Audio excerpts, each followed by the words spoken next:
G'day YouTube, welcome back to my channel Bonsai Works. I'm David, thanks for watching, and I have another Shimpaku juniper to work on today. This is an established tree, quite nice larger species and specimen. Now it's autumn, the start of autumn here in Melbourne. The start of autumn usually means I can do a lot of maintenance work on my trees, and it's a good time to start to clean up your trees ready for winter. It's a perfect time to do my Shimpaku cleanup. You can see this tree is quite nice structure. Just starting to get a bit messy and overgrown, long shoots everywhere.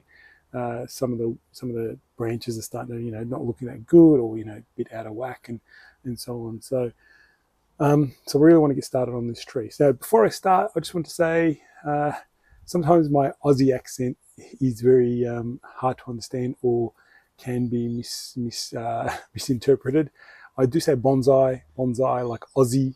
When I say Aussie, when you say Aussie and bonsai, I do want to say bonsai as the correct saying, but usually my Aussie accent just spills into bonsai very quickly, and it sounds like a Z. So apologies if that's come across incorrectly.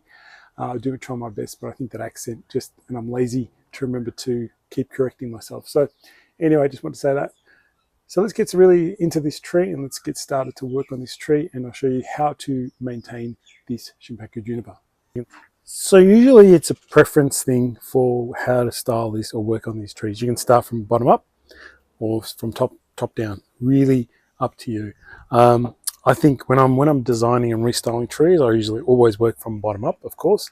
But in this case, usually what I do is I do a run through of the whole tree from top down, and then get into detail going back bottom up. So what I mean by that is I start looking at top growth and anything that's grown too long, and start to just trim it all off. So really just work my way down, trim all the long bits off, and that's my first bit. And then I'll look at pad development and working with pads and cleaning them up. So really it's a preference thing.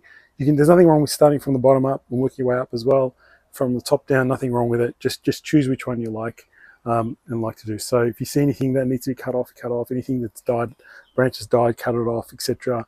But in my case, I will start at the top. I also do some inspection in terms of how's the wire going. There's wire on this tree. Just want to make sure it's not cutting in anytime soon. So really just go in, anything that's starting to get too long, I start to remove. Very simple process. You'll see the longer shoots and you just cut back to kind of where the inner shoot is. So when you cut back quite a bit, or this is the new growth, and you cut back to some of the smaller bits. Hard to show. I'll have to show you proper little one before, and I'll show you what I'm doing. I'll grab the camera and I'll show you. So we're just looking at this long shoot here. It's a brand new long one. I want to come back to some sort of inner growth, so I'm probably going to take it off there. Hard to hold the camera and do it at the same time, but probably that much off. See that? And behind it is more smaller foliage. So it's actually just fills in that gap nicely. Does that make sense? So I just go through the whole tree and do that as a first go, and then I'll come back and work on the tree slowly and doing every branch, wiring it all out, making sure it all looks good. So that's usually how I do it. Just go quickly through just to get some like structure back or some symmetry back. Remove anything that's easily removable, and then come back and work on all the pads. You can see just with a quick cleanup of all the foliage in terms of the extra growth, how much different the tree really starting to look. And I think it's starting to really look really nice, especially in the camera. You can't really see the detail. You just see nice pads, but there needs to be a lot more work now in terms of cleaning up a lot of these pads now. Now, even though I started from the top, work my way down, I'll come back now and start to work from the bottom up and look at redoing some of these pads, making them more refined. All the structure's pretty much there. I just need to make sure they're a bit more defined so you can see the different levels and that we're working with and how the tree sits. There's a lot of foliage. If it's going down, I will pluck underneath and that kind of stuff. That's mainly my job now, plucking underneath, refocusing, repositioning if there needs to reposition with the wire. So there's still wire on this tree.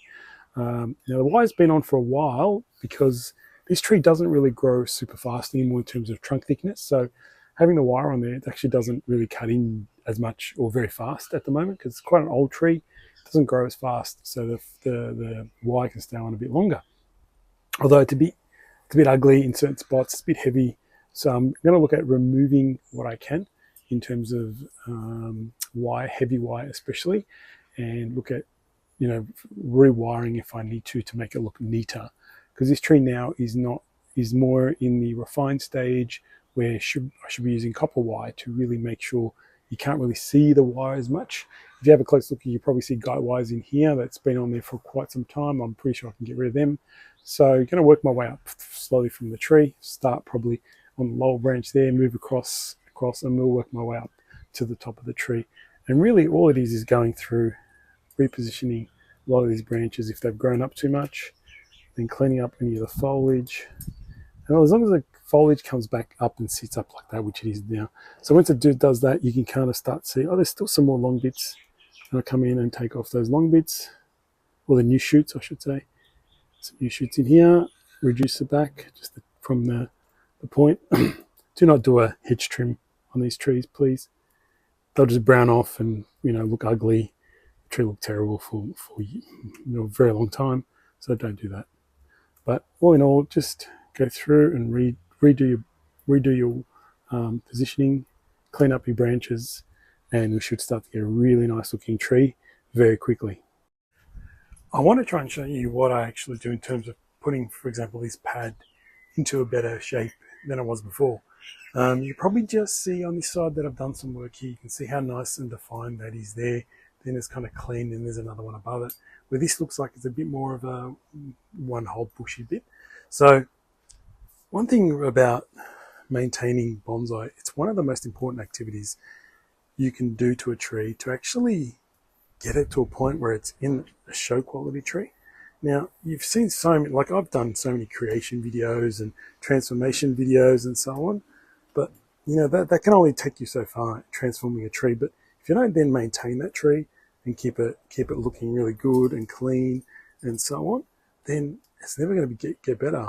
I mean, that's a huge important part of the process. You know, transformations are one thing, but you really need to maintain and keep the tree healthy, keep the tree trimmed and styled and so on. So all I'm doing here is adjusting a lot of the branches, try and create a pattern. Now you'll see that some things drop underneath, and I'll take that off. Okay, I don't want anything growing down. Now sometimes you'll see them, they're hanging when they're low, and sometimes you see them, they're pointing up, so I'll reduce that. So the reason that the ones that are growing up and healthy and strong, the reason I cut them back is to help back budding, to help buds form further back in the tree. So I don't want branches all the way out here. I want everything pushed back all the time. So the more this tree grows out and cut back, grows out, cut back, getting back, try and get back budding as much as possible. So I go through the tree, and this is what I do. Eliminate the low, anything underneath the silhouette, anything that's going too thick and too much up, so that I can try and get back budding. So slowly getting there. It's a slow process. So I've done the majority of the tree downwards, then I'm over the apex. Now the apex has issues where the wire's starting to cut in, so I'll have to remove the wire. Whereas down here, down in the lower part of the tree, the wire wasn't cutting in. So by continually doing this, we start to then try and get some definition in the layering, and that's important. But again, as I said, maintenance is what gets you a show tree. You know, you can transform trees, you know, and then not do anything with them for years, and what's the point? You'll have to start again. But you do a transformation, and then you can actually just maintain it, get it to a really good state, and imagine it just becomes a show quality tree. So I've had numerous times where I've seen trees come back to me, the owners haven't touched them, so I've transformed them, they look amazing, and then nothing's been done.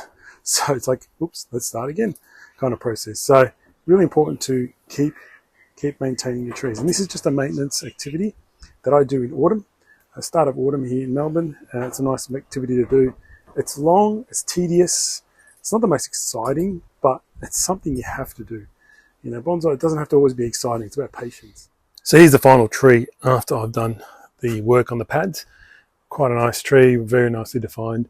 I think the apex is still a little bit too pointy for my liking. I like it a bit more fuller, but that's going to come in time. But all the pads are really nice and clean now, nice and defined. A little bit, I think, a little bit heavy on this side, a little bit. So I might have to think about reducing some of the weight on this eventually. But at the moment, I'm going to leave it as it is. and continually work to look at it in autumn at the moment until winter. And hopefully maybe this goes in our club show in end of July. So we'll see how it comes about. But all in all, really nice sized tree and nice looking pads and nice, I'm pretty happy with it. So there's a little spin around for you guys. Remember, bonsai is not about just transformation and transforming and wow. It's actually maintenance work. A lot of this is maintenance, and the tree gets better when you maintain it more often. So, and at the right time of year as well. So can't be trimming all the time, but when you trim at the right time of year, the right way, and do the right techniques, this is very nice. I'm really happy with the result and the cleanliness of the pads, the definition of the pads, and how this tree is coming about. So a few more things to work on with this tree to get it looking really good, but I'm happy it's in the right direction and we're not wasting time by not trimming it and losing time by having to redo things and so on because I was neglecting the tree. So all in all, that's what I want to teach you today with this maintenance work on this Shimpaku juniper, and hopefully you guys can apply these techniques to your trees, and we'll see you around for more videos.